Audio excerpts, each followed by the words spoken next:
Isang nagbabagang balita na ang actress na si Kim Chiu isinugod sa pinakamalapit na ospital.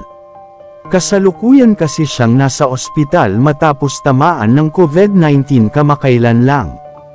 At sa huli ng kanyang post ay makikita naman ang litrato na may swero na siya sa kanang kamay at nasa ospital na. Ang caption niya sa IG, "Not what I expected to end my day." Nagpasalamat din siya sa kanyang hair and makeup artist na si Heidi Fernandez na nagdala sa kanya sa ospital. Shinare din ni Heidi ang story ni Kim at sinabi na pinayuhan ang actress na kailangang magpahinga ulit matapos gumaling sa COVID-19. "Kakapahinga mo pa lang pero magpapahinga ka ulit daw," saad sa post.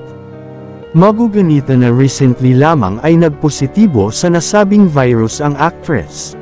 Nalaman lang nila na tinamaan siya ng COVID-19 nang nagkaroon ng face-to-face press con ang pinagbibidahan niyang teleserye na Linlang, noong January 15 at pati ang co-star niyang si Paolo Avellino ay positibo rin sa virus kaya via Zoom sila humarap sa entertainment media noong araw na yon.